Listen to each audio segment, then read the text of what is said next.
Bonjour tout le monde, ici Francis Paquin et bienvenue au Balado Box le compte de 8. Cette semaine à l'émission, Joe Smith-Fils cause la surprise à Atlantic City. Eleider Alvarez à la croisée des chemins. Et Julian Williams est enfin de retour à la maison. Et c'est avec plaisir que je retrouve Monsieur Adrien Meur. Salut Francis.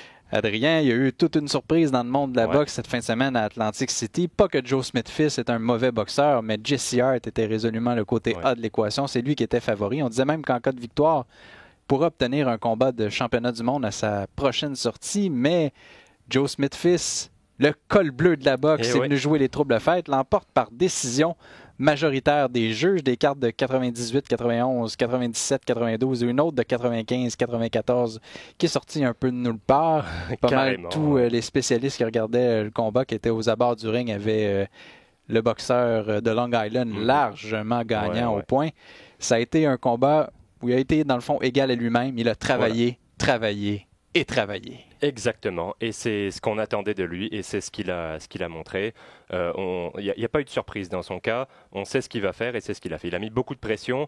Il a tenté d'imposer sa force physique. Il a non seulement tenté, il a réussi à imposer sa force physique devant Jesse Hart. Donc, Joe Smith a fait son travail. Il a fait ce qu'il avait à faire. C'est plutôt du côté de Hart qu'il faut regarder et lui, il a été très décevant. Je m'attendais à beaucoup mieux de sa part. Il nous a déjà montré un bien meilleur visage, notamment contre Gilberto Ramirez, mais c'était à 168 livres chez les super moyens. Là, c'est une catégorie supérieure chez les lourds légers, chez les mi-lourds, pardon. Et on a pu sentir qu'il était peut-être pas un vrai mi-lourd encore. Il a la carrure pour ça du haut de ses 6 pieds 3, mais il n'a pas la force physique. Il s'est fait bousculer par Joe Smith, c'est une de ses grandes qualités. Smith est très fort physiquement. Mais et a le coup de poing pour déranger l'adversaire. Oui, et je pense que Hart a eu du mal à s'adapter. Il a déjà fait un combat à 175, c'était contre Sullivan Barrera, mais là, il a eu beaucoup plus de mal à composer avec un vrai mi-lourd, avec la force de frappe, la force physique à l'intérieur. Et il a semblé arriver sans vraiment savoir quoi faire, sans avoir de plan de match très clair. D'ailleurs, même dans son coin, ça ne semblait pas très clair, les instructions entre les rounds. On lui disait, si ça marche pas, bagarre-toi avec lui. C'était pas vraiment alors qu'au jeu de la main chaude, c'était résolument à l'avantage de Smith. Voilà, donc je n'ai pas trop aimé ce que j'ai vu dans son équipe. J'ai l'impression qu'on a pris Joe Smith de haut, qu'on l'a un peu sous-estimé, qu'on est arrivé trop en confiance, en se disant, il n'a pas assez de talent pour me battre, il n'y a pas besoin d'être trop concentré ou de faire un plan de match particulier pour lui. Le talent va parler et je vais le battre. Et ça s'est pas du tout passé comme ça. J'ai été vraiment déçu par la performance de Hart. Joe Smith a montré des grosses lacunes chez Hart, notamment à l'intérieur. Il savait pas trop comment naviguer à l'intérieur pour placer ses coups, comment accrocher de manière efficace. On le voyait essayer d'accrocher Joe Smith, mais il n'arrive pas à lui barrer les bras. Donc Joe Smith pouvait continuer à frapper.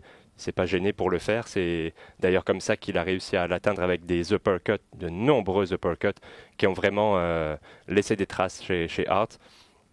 Et il a eu du mal vraiment à composer avec cette force physique. D'ailleurs, il s'est fait envoyer au tapis, Jesse Hart. C'était au 7e round, si je ne me trompe pas. Une droite par-dessus. Il a bien récupéré quand même. Il a réussi à terminer le combat sans être trop affecté par ce knockdown. Mais c'est une erreur encore. Il reculait avec les mains basses. Il s'est fait attraper en reculant comme ça de manière vulnérable. Il s'est pas bien protégé. J'ai trouvé qu'il y avait beaucoup de lacunes du côté de Jesse Hart qui a déjà montré un bien meilleur visage. Alors est-ce que c'était une soirée un peu off pour lui où il n'était pas... Oui, parce que l'impression que j'avais, c'est que Joe Smith avait été peut-être plus travaillant que Ramirez l'avait été lors des 2 combats qu'il a disputés contre Jesse Hart, mais les chiffres ne donnent pas raison à l'impression générale que j'avais parce que 690 coups pour le premier combat de Ramirez, 703. Smith en a seulement, je le mets entre guillemets, lancé 501. On a eu l'impression que c'est la dureté des coups de Smith qui a vraiment été, disons, l'élément peut-être qui a fait la différence dans ce combat-là. Parce que Ramirez, une de ses qualités, il lance vraiment des combinaisons, beaucoup de coups. Il a un gros volume pour un gars de sa carrure. Parce qu'on est loin de ce qu'on a déjà vu, notamment Nathan Cleverley il y a quelques années contre... C'était Fanfara, je crois. Là. On avait fracassé des records. Ça partait de tous les côtés. Avec au-dessus de 1000 coups de poing. Donc, mais Smith, quand il lance, ça veut dire quelque chose. Il lance avec des mauvaises intentions derrière et il y a du poids dans ses coups, ça se voyait. Même quand il est à l'intérieur, qu'il ne peut pas déplier le bras au complet, on sentait qu'il y avait beaucoup de poids, que ça avait un impact, ça bougeait Jesse Hart. L'inverse n'était pas vrai. Quand Jesse Hart frappait, c'était pas bien grave. Joe Smith il continuait à avancer, ça lui faisait pas mal, ça le faisait pas réfléchir, ça le stoppait pas dans son avancée. Et ça, il va falloir travailler là-dessus parce que s'il n'a pas la puissance pour se faire respecter à 175, il va peut-être falloir penser à redescendre à 168, mais est-ce qu'il va être capable de redescendre, de faire le poids quand c'est beaucoup plus difficile? On disait qu'on avait passé à la catégorie supérieure justement parce qu'on n'était plus capable de respecter la limite à 168. Donc, c'est quand même assez mauvais signe parce que son premier combat contre Barrera à 175, ça s'est bien passé, mais comme on le dit la semaine dernière, Barrera est usé. C'est plus le même. Et peut-être que ça a joué dans la perception, dans le fait aussi qu'ils prennent un peu Joe Smith de haut, parce que lui a battu Barrera son dernier combat. Barrera qui avait battu Joe Smith il y a 2 ans. Il s'est peut-être dit, oh, j'ai pas eu de mal contre Barrera qui a battu Joe Smith, ça va être facile. C'était pas le même Barrera dans les 2 combats. Celui que Smith a affronté était le vrai Barrera, alors que là, c'est une version un peu fatiguée. Là, je ne sais pas ce qui va arriver avec Joe Smith parce qu'il est un peu joueur autonome télévisuellement parlant. Il est associé à Star Boxing de Joe DeGuarda. C'est un boxeur qui possède une très bonne base de partisans. On n'a jamais quitté son emploi de col bleu dans la région de Long Island. Il y avait énormément de partisans sur place. Atlantic City, c'est pas tellement loin. Hart, originaire de Philadelphie. D'ailleurs, ça a été un peu particulier. L'annonce de la décision du combat a été retardée parce qu'il y avait du rififi dans les gradins entre les partisans des 2 boxeurs. C'est des scènes, évidemment, qu'on ne souhaite pas voir dans un gala de boxe, mais la sécurité semble un peu beaucoup dépassée par les événements à ce moment-là. Les partisans de Philadelphie sont connus pour être, peu importe le sport, pour être assez particuliers. Donc, pour avoir une opportunité intéressante, est-ce que, on va en parler un peu plus tard, mais est-ce qu'un combat Smith contre Alvarez pour le titre qui est maintenant vacant, ça peut être une possibilité très intéressante parce qu'on sait, là, les réseaux de télévision, on veut vraiment, surtout du côté d'ESPN, effectuer des confrontations avec des gens qui ont des belles histoires. On ne veut pas des défenses purement optionnelles ou contre à moins que le boxeur du côté A soit vraiment célèbre. On essaie, le matchmaking est quand même assez serré. On le voit avec Alvarez. On n'avait pas nécessairement une très longue liste d'adversaires qui avait été proposée. Donc Smith, c'est toujours, malgré les carences qu'il peut avoir dans sa boxe, un athlète qui est extrêmement plaisant à voir aller dans l'arène. Oui, et ESPN, ils font très bien ça, les documentaires d'avant-match, les reportages de une demi-heure sur peut-être pas une demi-heure, mais 20 minutes, sur la vie du boxeur, sur sa carrière, ils vont chercher le côté humain de son histoire. Ils font très bien ça et c'est pour ça que ça leur prend des boxeurs qui ont Hart aussi... n'avait pas fait appel un peu à Bernard Hopkins là, qui avait été battu par Joe Smith-Fils il y a quelques années. À son dernier combat. Ça n'a pas été un très très grand succès pour Hart. Il voulait prendre la revanche pour son idole Bernard Hopkins. Ça n'a pas été le cas. On s'en souvient, Hopkins avait été envoyé en bas du ring par Joe Smith. Ça avait mis fin à sa carrière, mais il avait 50 ans. Oui, je pense qu'il a célébré ses 55 ans, si ce n'est pas aujourd'hui ou il y a quelques jours. Si je ne me trompe pas, pour ce combat-là, contre Joe Smith, il avait 50 ans, ou 49, mais c'est quand même, il n'avait plus l'âge de se battre. J'attendais beaucoup de choses du combat entre Steven Nelson et Sam Kilish en demi-finale. On disait une chance, on devait se battre en sous-carte le 14 décembre à New York. Les circonstances fait, on a besoin de ce combat-là pour la demi-finale et on a vu à quel point on connaît la catégorie des 168 livres. On a vu tellement de bons boxeurs passer au fil des années. Ça a été une catégorie très importante au Québec au cours de la dernière décennie. Malheureusement, on a vu le niveau de ces 2 boxeurs-là était pas du tout comparable à ce qu'on a vu de meilleur. Là. Je pense notamment à André Ward. Et on a vu Buddy McGirt, l'entraîneur de Kilish, ne niaise pas avec la POC. Là. Depuis, on sait, a été dans le coin d'un boxeur qui est finalement décédé. On a vu avertissement, si tu me donnes rien, je vais jeter l'éponge. Il est passé de la parole aux actes, qui n'était pas satisfait de ce qu'il voyait dans l'arène et a pris la meilleure décision qui s'imposait pour permettre à son athlète de ne pas subir trop de dommages. Oui, et c'est le genre de décision qu'on va voir de plus en plus dans le monde de la boxe parce qu'il y a une prise de conscience, notamment avec les nombreux décès qu'il y a eu récemment, prise de conscience que vaut mieux arrêter le combat plus tôt que trop tard et trop tôt que trop tard. Donc, Je pense que c'était la décision à prendre et c'est le genre de choses qu'on va voir le plus souvent possible. Vaut mieux, quand tu te fais déclasser dans un combat, vaut mieux arrêter pour pouvoir continuer, faire d'autres combats plus tard, plutôt que d'hypothéquer le reste de ta carrière et de subir trop de dommages qui vont te poursuivre toute ta vie. C'est la bonne décision, clairement. Et voilà. Exploit digne de mention vendredi soir en boxe féminine. Clarissa Shields qui est devenue championne unifiée dans une 3e catégorie de boxe différente. Le fait à rebours, passer des super moyennes aux moyennes et maintenant chez les super mi-moyennes. Une domination complète contre son adversaire Ivana Abazin, l'emporté par décision unanime, des pointages de 189, 190 et 99-89. Elle l'a même envoyé au tapis. Un exploit quand même remarquable à son 9e combat, je crois, qui devait... 9e ou 10e. Je pense 10e. Bref, c'est un record de rapidité dans l'histoire de la boxe professionnelle. Lomachenko lui avait pris 12 combats pour le faire. Donc, ce qui est quand même déjà très très bien. Et là, en 10 combats pour Shields, moi ce qui m'impressionne, c'est ce que tu as dit, c'est qu'elle descend de catégorie. Tu vois toujours des boxeurs monter de catégorie, elle descend jusqu'à où elle va s'arrêter. La prochaine, si elle descend, c'est 147 livres, là où il y a une certaine Cecilia Brækhus. Je pense que c'est ce que vise Clarissa Shields parce qu'elle veut se mesurer au meilleur. C'est peut-être dommage pour Marie-Ève Dicker qui est à 154, la catégorie où Clarissa Shields vient de remporter. Parlant de Marie-Ève Dicker, ça devrait se concrétiser, devrait être annoncé là, au cours des prochaines semaines, le méga événement qu'on parlait de boxe féminine à New York. Elle affronterait la détentrice du titre intérimaire à 154 livres à la WBA qu'on avait vu là, au Centre Vidéotron le 23 novembre, dont le nom malheureusement m'échappe. C'était un combat qui avait été tellement spectaculaire, ce fameux. Ça devrait pas être trop compliqué pour Marie-Ève Dicker, mais reste que c'est un combat d'importance. Ce ne sera pas, par exemple, autour de la date du 8 mars. Ça avait été évoqué pour faire un peu un parallèle avec la Journée internationale de la femme. Mais le projet devrait aller de l'avant. Ça devrait être annoncé prochainement. Ouais. Et on espère pour elle que ça se passe bien et que peut-être c'est une porte qui s'ouvre avec Clarissa Shields, mais je pense que Shields a les yeux rivés sur la Norvégienne et que ça en va dans la catégorie en dessous dans pas trop longtemps. Savoir ce sera sur quelle plateforme télévisuelle, parce que Shields est associé à Showtime depuis longtemps.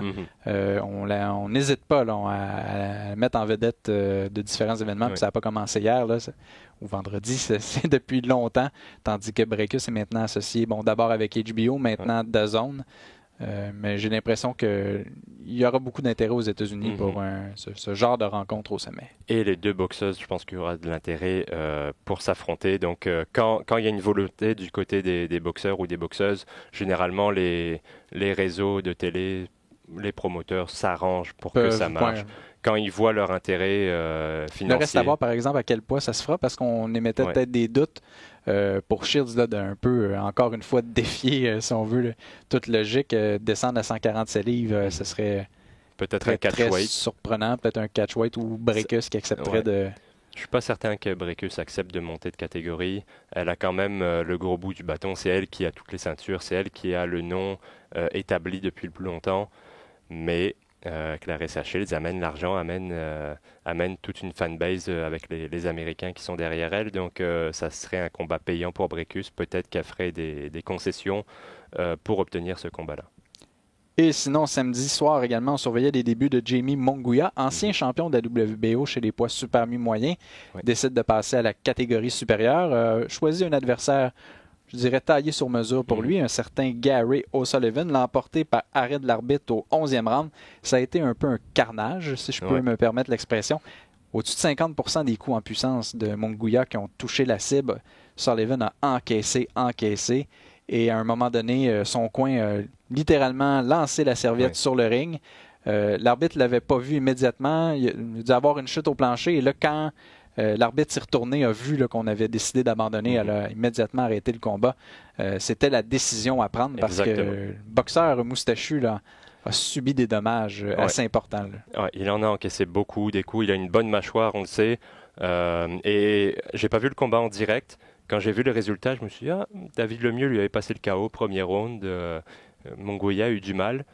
Finalement, j'ai vu le combat. Puis non, c'est O'Sullivan qui a encaissé les coups de manière spectaculaire, mais il en a encaissé beaucoup. Et ça se voyait qu'il était au bout du rouleau à la fin. Son langage corporel était pas bon. Il paraissait vraiment très fatigué.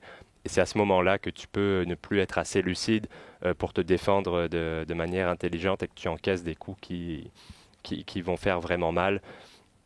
Je m'attendais à voir des progrès du côté de Munguia et j'en ai vu.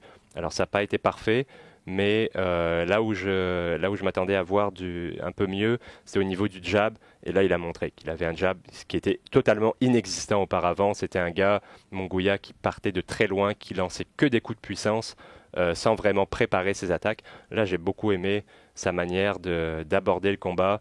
Il a beaucoup utilisé son jab et il a été très efficace avec ce jab qui lui a permis de préparer ses autres attaques. Et il a donné un peu plus d'importance à la vitesse. Il a mis l'accent sur la vitesse plutôt que sur la puissance comme il le faisait auparavant. Ça a permis à ses coups d'être un peu plus compacts, un peu plus courts et pas des coups aussi larges qu'avant. Et ça va bien évidemment améliorer son potentiel offensif. On a pu voir 50% des coups de puissance qui ont atteint la cible. Généralement, quand tu es au-dessus de 50%, ça finit par un KO. Ça a été le cas. Et il n'essaye pas de te mettre KO d'un seul coup comme c'était le cas avant. Il construit, c'est plus au niveau une accumulation. Comme il a les mains lourdes, il n'a pas besoin de mettre tout ce qu'il a dans chacun des coups.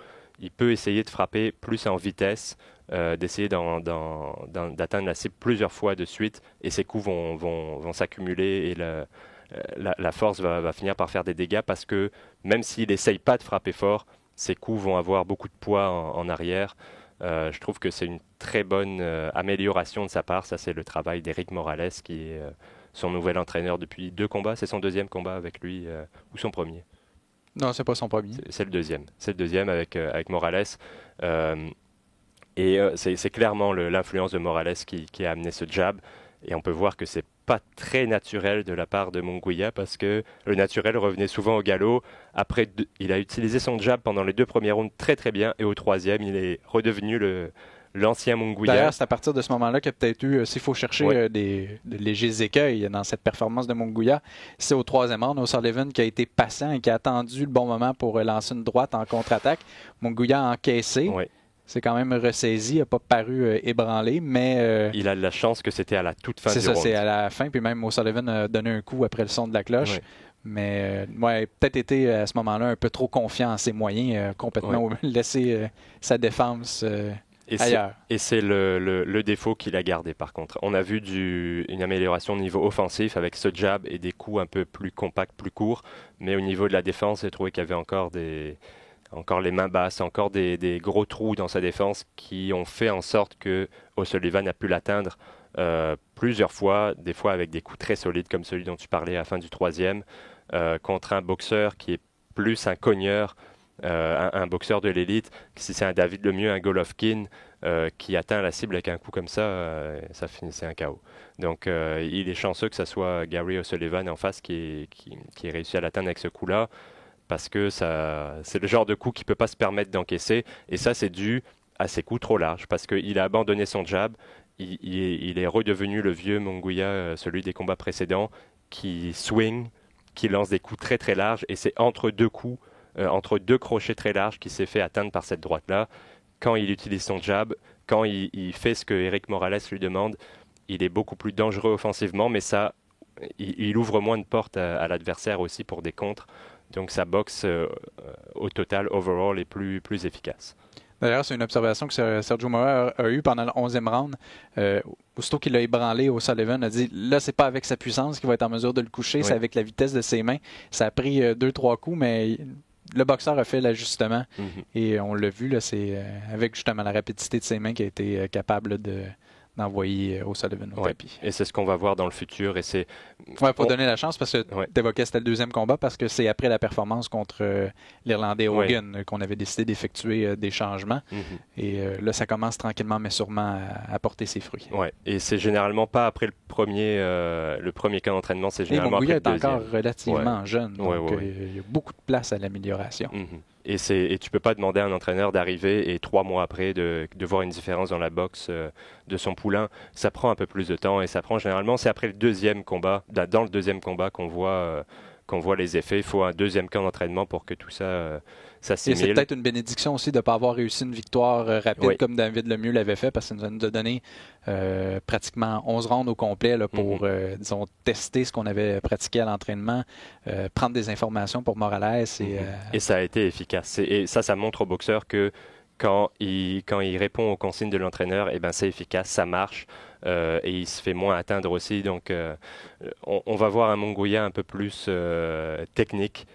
On connaissait ses qualités physiques et maintenant il est en train d'affiner sa technique, mais on voit que des fois c'est pas encore complètement naturel. Il faut qu'Eric Morales lui rappelle entre les rounds, oublie pas ton jab, continue à utiliser ce jab parce que il a du succès avec et des fois il l'oublie, il l'abandonne pendant un round, il faut qu'on lui rappelle.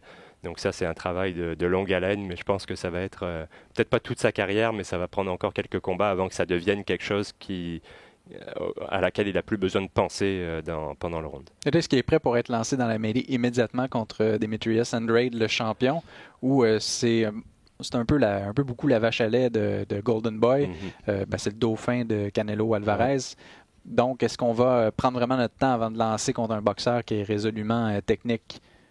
Je pense qu'on va le protéger un petit peu avant, qu'on va faire en sorte qu'il s'acclimate un peu plus au nouveau poids, aux 160 livres, qu'il prenne un petit peu plus d'expérience. Et si j'étais dans son clan, j'éviterais Demetrius Andrade, qui a le style parfait pour le faire mal paraître. S'il s'améliore comme il l'a fait dans ce combat-là, qui continue cette amélioration, ça sera un peu plus efficace contre un gars comme Andrade. Mais avec sa défense, avec ses déplacements, Andrade est un boxeur qui poserait problème à n'importe qui, mais surtout à ce genre de boxeurs-là, des boxeurs de pression qui ont tendance à frapper parfois un peu large. Lui, c'est son pain et son beurre. Des coups comme ça, il va les esquiver, il va contrer, il va se déplacer, puis il va te faire... c'est le genre de combat qui ressemblerait à Saunders contre Lemieux, à mon avis. Donc, je pense on va y penser à 2 fois là, avant d'y aller. Ouais, je pense qu'on va le protéger, que si on choisit un boxeur de calibre, de ce calibre-là, ça ne sera pas Andrade, ça sera peut-être un autre qui a un style un peu plus, qui correspond un peu plus à celui de Munguia. Je pense qu'on va éviter Andrade. D'un côté, on n'a pas besoin non plus d'attacher ce grelot-là de ceinture de championnat pour faire en sorte que le combat de Munguia suscite de l'intérêt ou encore attire des spectateurs au Mexique, par exemple. Donc, c'est pas une obligation. Le risque est trop élevé par rapport à ce que ça va rapporter. Il n'a pas besoin d'Andrade pour avancer dans sa carrière. Et quand tu n'as pas besoin d'affronter un gars aussi dangereux, tu l'évites. Adrien, la boxe québécoise a terminé l'année 2019 sur une note exceptionnelle avec la victoire de Jean Pascal contre Badou Jack. Est-ce qu'on pourra en dire autant de 2020? Premier combat impliquant un boxeur d'ici, c'est Eleider Alvarez qui se mesure à Michael Seals. C'est présenté en direct sur les ondes de RDS 2 samedi soir à compter de 22h. C'est le premier combat d'Eleider Alvarez depuis sa défaite contre Sergei Kovalev. Ça remonte au mois de février 2019. Donc on parle au-dessus de 350 jours qui se seront écoulés entre le moment où Alvarez a perdu son titre des mi-lourds de la WBO, effectue son retour dans le ring. Il affronte un boxeur du nom de Michael Seals, qui est, faut le dire, un peu beaucoup inconnu. Ça ne veut pas dire que c'est un mauvais boxeur, mais n'a jamais été impliqué dans des combats d'importance comme ça a été le cas pour Alvarez. On parle de 2 combats de championnat du monde contre Sergei Kovalev. Et promoteur Yvon Michel a déjà dit qu'en cas de victoire, Alvarez pourrait être impliqué dans un combat de championnat du monde. On en parlait un peu plus tôt, peut-être contre Joe Smith pour le titre de la WBO. On sait que Canelo Alvarez, après avoir battu Sergei Kovalev, a dû renoncer à son titre parce que la WBO n'aime pas beaucoup le fait qu'un boxeur détienne des titres dans plus d'une catégorie de poids dans différentes associations. Donc, a préféré renoncer à son titre. Ce qui est logique. Ce qui ne change rien de toute façon pour Canelo. Et alors voilà. Est-ce que quel Alvarez va se présenter dans l'arène samedi soir? Est-ce que c'est l'Alvarez un petit peu nonchalant qui va être là ou le Alvarez qui n'a pas le choix d'avoir le couteau entre les dents? Parce qu'une défaite, ça va reculer là, au point où il est rendu dans sa carrière, 36 ans, parle déjà même de retraite, a dit lui, il a passé 40 ans, il n'est pas question qu'il monte dans l'arène, veut demeurer en santé, sait qu'il y a une vie après la boxe, veut pouvoir surtout en profiter. Donc, Et on se demande, est-ce que c'est le Alvarez un peu passif, celui qu'on a vu dans le deuxième combat contre Kovalev? Bon, on nous dit qu'il avait subi un claquage à une cuisse, que ça l'empêchait de se déplacer, qui n'a pas suivi le plan de match parce qu'il s'est dit qu'il passerait le KO à Kovalev avec un seul coup de poing. C'est un coup de poing qui avait dans le fond mené aux 3 chutes au plancher de Kovalev dans le premier combat. Tu t'attends à quoi? Est-ce que c'est justement le boxeur des beaux jours qu'on va revoir ou celui un peu plus nonchalant? Je pense qu'on va pas revoir celui qui a perdu contre Kovalev ce deuxième combat parce qu'il était arrivé vraiment flat ce soir-là. Peut-être trop en confiance. Ce premier combat l'avait mis trop en confiance. Il s'est dit, j'ai passé le KO à Kovalev une fois, je vais refaire la même chose sans problème. Il n'a pas vraiment écouté les consignes de son entraîneur. Il y a eu beaucoup de choses à critiquer dans ce deuxième combat d'Alvarez contre Kovalev, mais je pense que c'est du côté mental qu'il fallait qu'il travaille. Et je pense qu'il a fait ce travail-là, qu'on va revoir le Alvarez affamé d'avant le premier combat contre Kovalev, parce qu'on sait il y avait eu toute cette attente. Il était aspirant obligatoire d'Adonis Stevenson pendant 2 ans et même plus, sans pouvoir décrocher ce combat de championnat. Là, il a la chance avec Kovalev. Il avait les crocs, là. Il était affamé, il en voulait. Et dans ce deuxième combat, on avait l'impression que qu'il n'y avait pas cette même envie. Il y avait un manque du côté mental, à mon avis. Et je ne pense pas qu'on va le revoir, qu'Alvarez va faire 2 fois cette erreur-là. Et il a dans son coin un entraîneur, Mark Ramsey, qui sait parler à ses boxeurs, qui connaît leur personnalité, qui sait ce qu'il faut faire pour les réveiller, pour les choquer. Alvarez est un boxeur qui est émotif. Il faut parfois que Mark Ramsey pas s'énerve, mais soit très vocal dans son coin, soit très un peu excité. Et ça, on peut voir du côté de Mark Ramsey que quand il fait affaire avec Beterbiev, c'est complètement l'inverse. Il est très calme, des instructions très claires. Alors qu'avec Alvarez, avec Rivas aussi, c'est beaucoup plus dans l'émotion. On essaye d'aller chercher des... Mais il faut faire attention de ne pas dépasser la ligne parce qu'on dit qu'Alvarez est un être qui est très sensible et qui pourrait le prendre peut-être un peu trop personnel à un certain moment. Mais donc voilà, et je sais que Ramsey, il connaît bien ses boxeurs, ça fait longtemps qu'il est là, il a l'expérience, il sait comment leur parler pour tirer le meilleur d'eux-mêmes.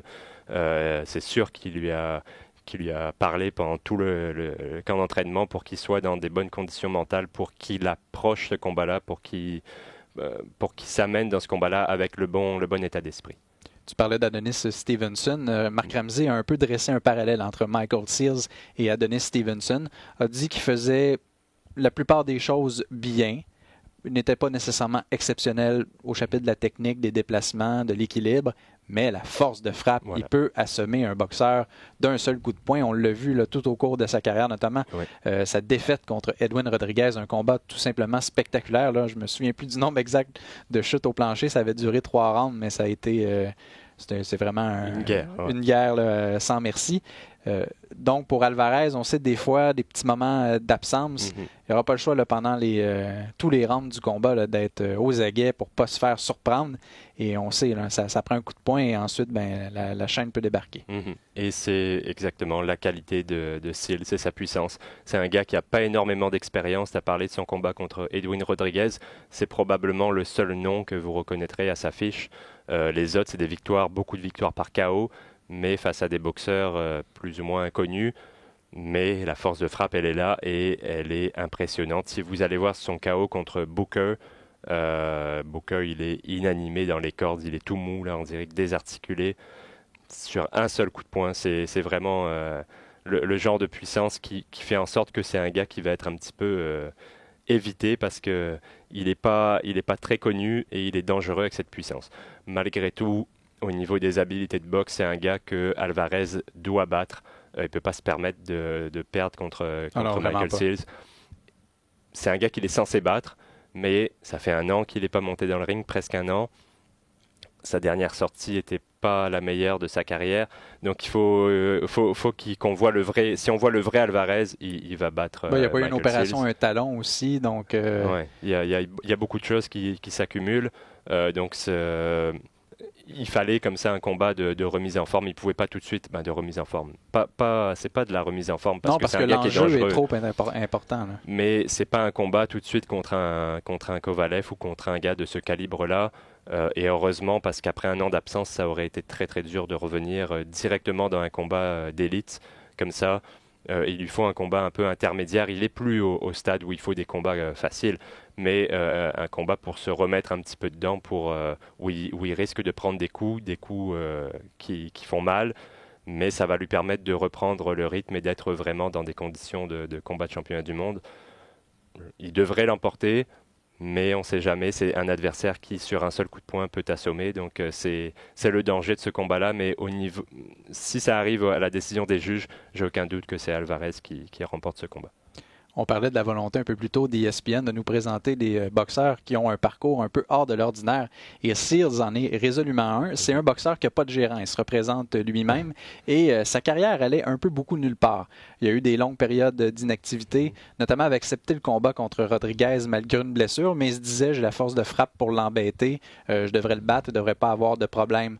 Bon, s'est incliné, a été au milieu de la dernière décennie, là, pendant une longue période, là, 1 an d'inactivité pour soigner cette blessure-là, a subi une deuxième défaite par disqualification, avait frappé son adversaire alors que ce dernier s'en allait vers le plancher. Donc, c'est des événements qui surviennent dans le monde de la boxe. On se souvient, Mandy qui s'était retrouvé aspirant obligatoire à Lucien Boutet parce que son adversaire l'avait frappé alors qu'il était au sol. Et Sears faisait son jogging. C'est un boxeur qui n'a jamais abandonné. C'est toujours entraîné, c'est toujours tenu prêt pour des combats, mais malheureusement, le téléphone ne sonnait pas.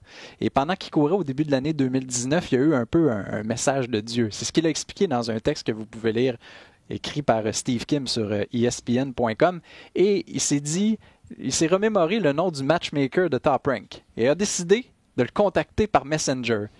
Et lui explique, écoute, j'aimerais ça comprendre pourquoi les choses vont pas bien pour moi. Et le matchmaker, il le connaissait pas du tout. Il connaissait de réputation, mais il ne l'avait jamais croisé, il lui avait jamais parlé.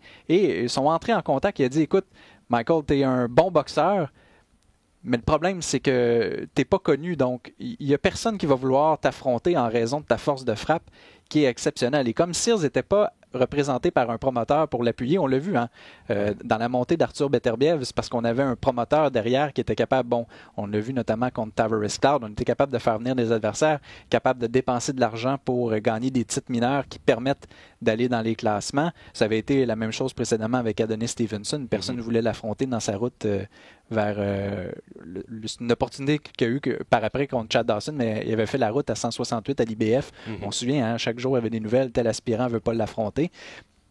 Donc on dit, regarde, on va peut-être te donner des combats. Il est allé se battre en République dominicaine pour pratiquement rien. Là, avec ses dépenses, là, il ne restait pas d'argent au bout de la ligne, mais il a vu ça, on peut dire, comme, entre guillemets, un investissement. Je vais aller me battre, devait remporter ses combats, le fait de manière expéditive. Et on raconte, et aussi, pour le besoin de l'article, on a interviewé le matchmaker de Top Rank qui a dit, chaque fois qu'on lui proposait de quoi, il disait oui. Jamais il refusait. On sait, il y a des boxeurs qui sont connus pour faire un peu la bouche fine quand on propose des noms d'adversaires. Il y avait notamment Sullivan Barrera.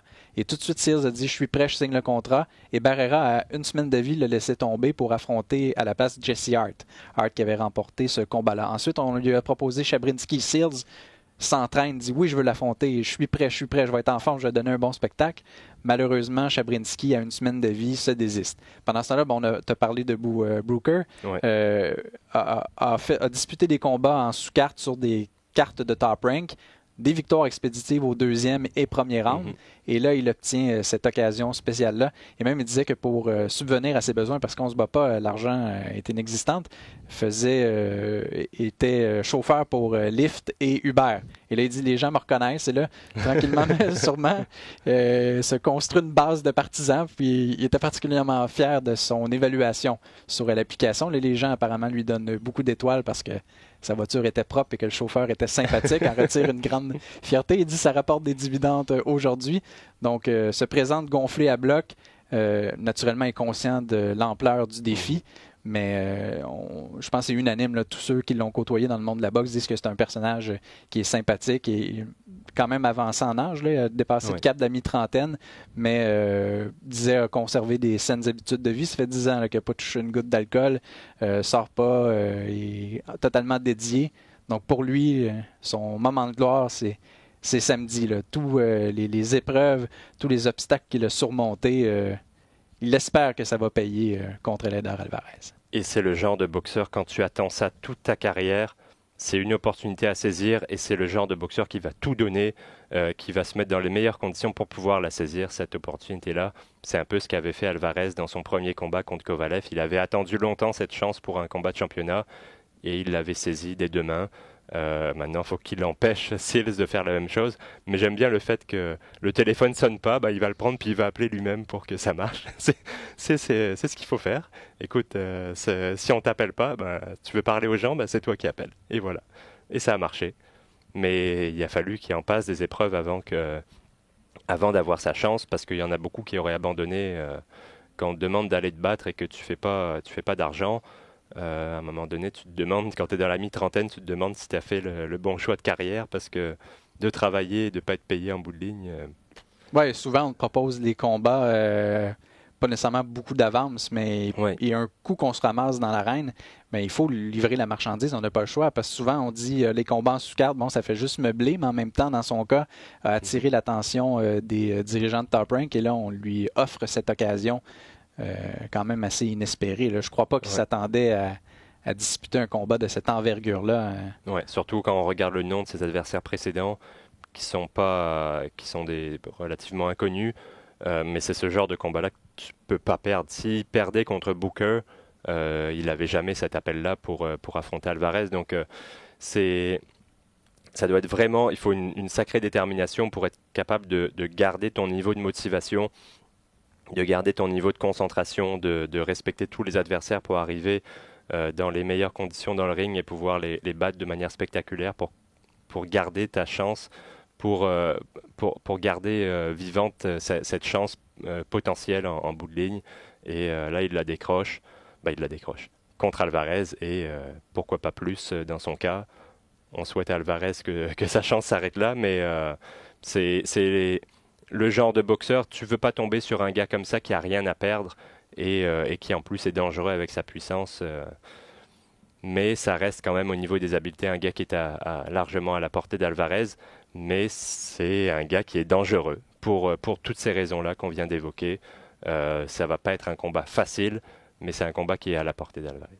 Donc j'appelle samedi 22h sur les ondes de RDS2. Jean-Paul Chartrand et Stéphane Larouche seront à la description et l'analyse de ce combat. Et on est bien content de pouvoir présenter ce combat-là sur nos ondes parce que c'est pas bien sûr avec tous les réseaux de télévision, c'est pas facile de pouvoir avoir des accords pour présenter, mais quand c'est un boxeur du Québec qui est en action, on est bien content de pouvoir le présenter sur RDS. C'est une fin de semaine qui est quand même assez intéressante dans le monde de la boxe, pas de nombreuses affiches, mais quand même des choses... il y a quelques combats intéressants, mais il faut dire que dans le UFC, il y a un certain Conor McGregor qui fait son retour dans l'octogone. C'est un peu compliqué d'être en concurrence avec l'Irlandais. Combat contre Cowboy Cerrone, ça va être un très bon combat. Donc c'est un peu compliqué de se mettre en concurrence avec McGregor. C'est pour ça que ce week-end, il y a des combats intéressants, mais il n'y en a pas beaucoup.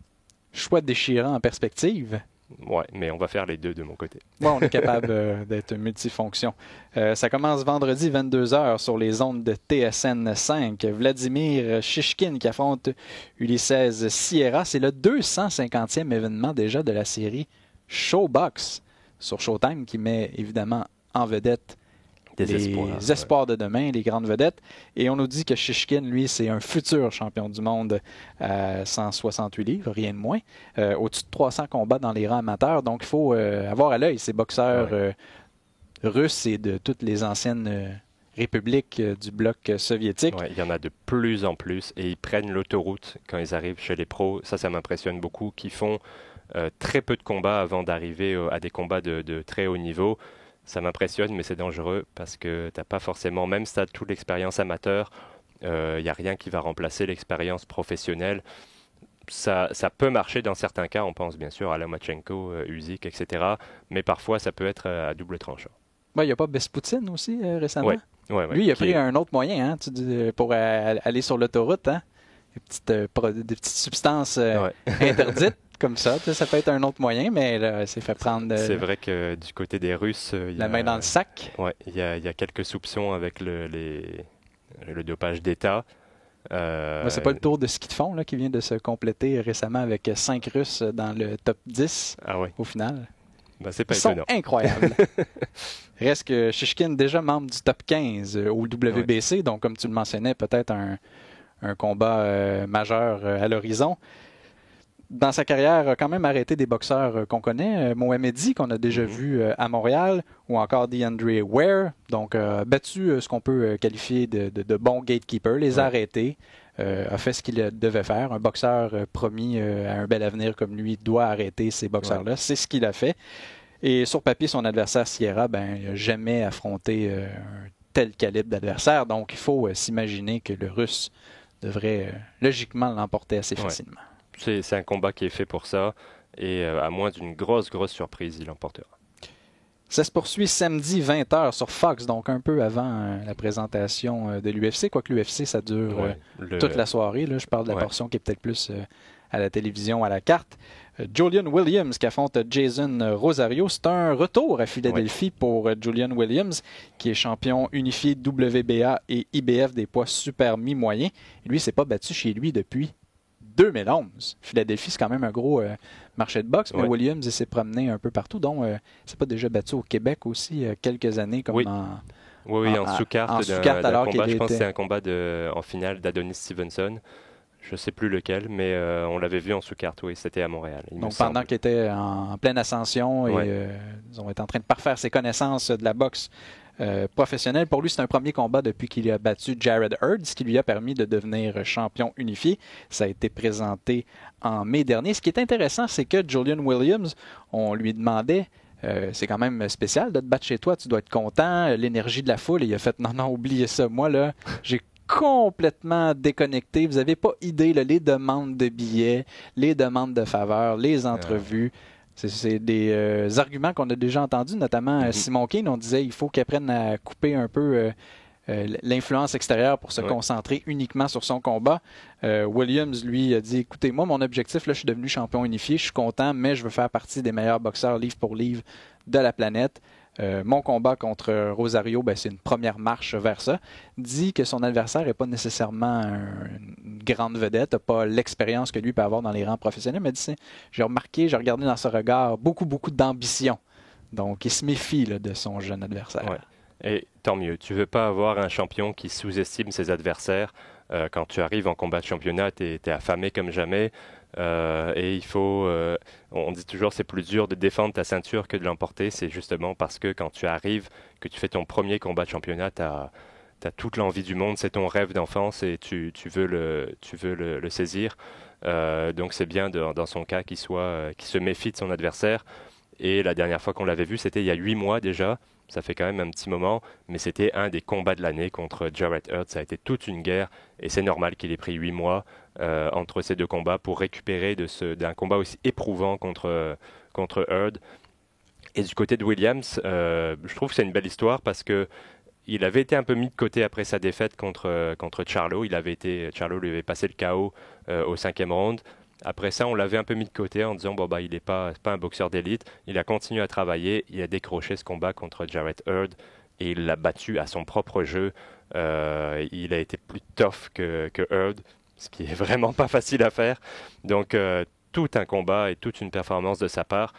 J'espère qu'on va avoir une performance aussi solide de la part de Williams, et son adversaire Rosario est peut-être pas au niveau de Jared Hurd, de Charlo, de Lara, mais ça reste quand même un très bon boxeur qui a des qualités, qui cogne fort. Il ne faut pas le sous-estimer. C'est Rosario, le genre de boxeur, un petit peu comme Andy Ruiz. Si tu le sous-estimes, il va être capable d'en profiter et de te surprendre. Donc je suis content de voir que Williams a le bon état d'esprit en approchant ce combat. Oui, parce que Rosario, c'est un boxeur qui est originaire de la République dominicaine, a été pas mal dominant sur l'île. On sait Haïti d'un côté, la République dominicaine de l'autre. Et son équipe qui l'entourait a dit, là, il va falloir sortir de l'île parce que tu as été dominant, tu as battu les gens que tu devais battre. Il faut que tu passes aux États-Unis, augmenter le niveau de position en sparring. Et c'est ce que Rosario a fait. On est très, très satisfait de la progression qu'il a effectuée. Et surtout, on dit que c'est la première fois depuis le début de sa carrière que pendant un camp d'entraînement, avait accès à des spécialistes. Donc, je parle de tout ce qui est massothérapeute, nutritionniste. Là, on dit qu'on a été capable de prendre une coche. C'est pas comparable nécessairement au boxeur qu'on a vu précédemment. Là, c'est une version vraiment améliorée. On est en train là, de développer son potentiel comme jamais. Peut-être qu'on c'était pas quelque chose qu'on s'imaginait, mais là, en allant aux États-Unis, on dit qu'il y a un monde de possibilités qui s'ouvre et qu'on est outillé pour causer la surprise. Ben, c'est bien possible. En boxe, il faut mettre toutes les chances de ton côté et il y a plein de facettes différentes dans la préparation notamment. Et écoute, s'il a des meilleurs équipements et des spécialistes à sa disposition, ça va peut-être l'aider à faire le poids, avoir un meilleur niveau d'énergie. Ça va effectivement améliorer ses performances dans le ring. Mais après, est-ce que ça va être suffisant pour monter cette marche qui est quand même haute? Entre les deux, il y a un adversaire commun, c'est le Jamaïcain Nathaniel Gallimore qu'on avait vu récemment il y a 2-3 mois. C'est la seule défaite de Rosario dans sa carrière, mais il avait quand même donné beaucoup de mal à Williams. C'était une décision majoritaire en faveur de Williams, donc c'est pas comme si Williams avait déclassé Gallimore et que Gallimore avait battu Rosario facilement. On voit qu'il y a quand même l'avantage est nettement en faveur de Williams, mais Rosario est le genre de boxeur qui peut avoir progressé entre ses derniers combats et celui-là, et qui peut saisir ce genre d'opportunité. Mais dans le cas de Williams, je trouve qu'il a vraiment une bonne mentalité, que c'est un gars qui est très concentré sur son objectif et qui est pas à même de faire des erreurs, des erreurs mentales qui vont lui coûter le combat. Et il n'y a pas l'insouciance du boxeur invaincu. Il a subi un revers, comme tu en as parlé, contre Charlo plus tôt dans sa carrière, a dû trimer dur pour revenir. Donc, c'est pas nécessairement... c'est quelqu'un qui a trop d'expérience là, pour, en tout cas sur papier, pour visiblement là, se laisser aller et tomber prendre ça à la légère, piège, comme Hart l'avait fait, par exemple. Même si on aurait pu se dire la même chose de Jesse Hart. Là, on n'est pas à l'abri de ça, mais dans les commentaires que Williams a donnés avant son combat, ce serait un peu pathétique s'il se présente dans l'arène et qu'il n'a pas pris son adversaire au sérieux. En tout cas, il dit ce qu'il faut. Il dit les bonnes choses. J'ai l'impression qu'il le pense aussi, mais il lui reste à prouver ça. Également, sur cette carte qui est présentée sur les ondes de Fox, un combat pour le titre intérimaire des Superplumes de la WBA entre Chris Colbert et Jezreel Corrales. On a déjà parlé de Colbert ici au balado parce que c'était un espoir très sérieux de médaille pour les États-Unis aux Jeux olympiques de Rio. Il s'était qualifié pour les essais olympiques qu'il aurait logiquement remporté, mais il a décidé de claquer la porte en disant qu'il y avait trop de politique en boxe amateur et qu'il n'avait pas envie là, d'être victime d'une mauvaise décision. Donc, a décidé de passer chez les professionnels. Oui, il y a quand même pas mal de politique aussi, mais...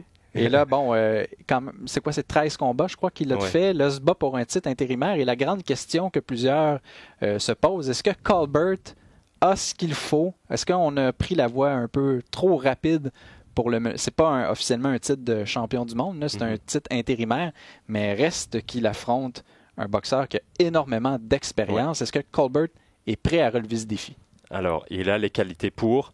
Est-ce qu'il est prêt? Je ne suis pas sûr. Je pense que oui, mais c'est un petit peu rapide. C'est clairement Corrales le meilleur adversaire qu'il aura rencontré dans sa carrière.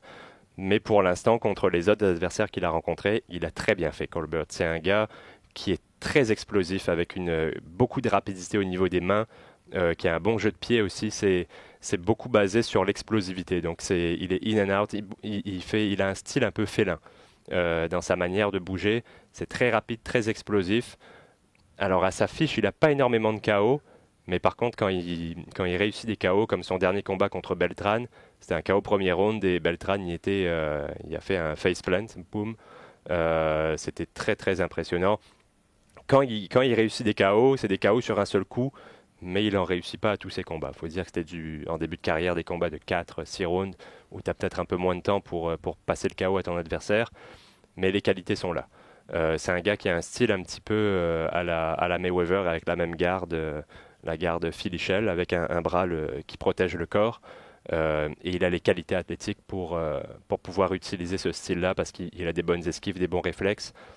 Donc au niveau du style, il a un style très particulier qui se reconnaît facilement. C'est un gars qui change de garde aussi, mais Corrales, c'est un gars qui a beaucoup d'expérience, un ancien champion du monde à 130 livres. Il avait ravi le titre et battu ensuite, défendu sa première défense, c'est contre l'ancien champion, le japonais Uchiyama. qui est un boxeur très dangereux avec un bon crochet, et il a réussi à le maîtriser. Par contre, depuis qu'il est passé chez les légers, un petit peu plus de mal pour Corrales. 2 défaites en 3 combats. 2 défaites, une contre Ladarius Miller par décision partagée. L'autre défaite, c'était par KO contre Alberto Machado. Et point commun de ces 2 boxeurs, Miller et Machado, 2 gauchers. On sait que Colbert, il peut se battre gaucher, il peut se battre droitier. Il change souvent. J'ai l'impression, avec ce résultat-là contre les 2 gauchers, que c'est une faiblesse chez Corrales. Il revient d'une défaite, donc on se dit c'est le temps de l'attaquer. Et je pense que Colbert va garder cette position de gaucher. On ne va pas le voir switcher trop souvent. Il va rester gaucher pendant la majorité du combat, j'ai l'impression. Donc là, c'est encore quelque chose à son avantage, parce que s'il avait été droitier, peut-être que Corrales aurait pu un peu mieux s'adapter. Mais il a du mal contre les gauchers. Il a du mal à 135 livres. Donc je pense qu'il va l'emporter, Colbert, mais ça reste que c'est un gros step-up par rapport à ses adversaires précédents, et que Corrales va peut-être dans le ring poser des questions auxquelles il n'a pas encore répondu dans sa carrière. Il va falloir voir comment il va réagir à ce moment-là, mais il a toutes les qualités pour l'emporter. C'est un gars qu'on va revoir. Oui, puis on fonde visiblement beaucoup d'espoir, parce qu'on le met dans un événement qui est présenté à la télévision généraliste un samedi soir, donc... on veut le mettre en vitrine. On l'avait vu notamment avec Errol Spence. On se souvient, sa victoire après le gain de l'équipe olympique aux Jeux de Rio, l'équipe de basketball des États-Unis, qui est toujours très suivie. Je pense que c'était sur NBC, immédiatement après le match, au-dessus de 4 millions de téléspectateurs, et ça avait permis à Spence de se faire voir et surtout de se faire un nom avec une belle victoire contre un boxeur roumain, si ma mémoire est bonne. Et donc, maintenant, il est dans le top 3 livre pour livre. Donc, c'est probablement lié, parce que les gens l'ont connu grâce à ce combat-là. Et Colbert, il a encore 23 ans, donc il a tout le temps de se développer et de se faire connaître encore plus. C'est un nom à suivre. Et d'ailleurs, il y a un autre espoir de premier plan qui sera sur cette carte-là, Joey Spencer, qu'il faudra suivre également. Le combat sera peut-être moins intéressant parce que l'adversaire n'est pas du même niveau que Corrales, mais c'est un des grands espoirs de la boxe également. Sinon, il y a un autre combat aussi que tu vas surveiller cette fin de semaine. Malheureusement, je n'ai pas trouvé de diffusion disons légale nord-américaine. Pour Ergachev contre Estrella, bon, c'est pas non plus un combat qui fait rêver, mais Ergachev est un boxeur invaincu d'une ancienne république soviétique. Je pense que c'est l'Ouzbékistan, mais je ne suis pas sûr à 100%. Ouais, c'est ce que j'ai en mémoire. Il me semble que c'est l'Ouzbékistan. Donc c'est un boxeur qui a une bonne force de frappe, qui a remporté la majorité de ses combats par KO, mais contre une opposition assez limitée. Là, Adrien Estrella, c'est pas non plus un adversaire qui va nous faire rêver. C'est un gars qui a perdu son dernier combat contre Tony Lewis à Cornwall. Donc voilà, ça vous place un petit peu l'adversaire, mais c'est un gars qui a aussi une bonne force de frappe, donc ça pourrait s'avérer être un combat intéressant. En tout cas, c'est la finale de cet événement-là. On vous en voudra pas si vous le ratez, mais si vous pouvez tomber dessus, ça peut être... c'est le genre de combat qui peut donner quelque chose d'intéressant, avec 2 cogneurs qui s'affrontent. Donc, c'est ce qui fait le tour complet de l'actualité pour cette semaine. Comme à l'habitude, je vous invite à visiter nos différentes plateformes, que ce soit rds.ca/balado-diffusion, l'application RDS ou encore l'application iHeartRadio.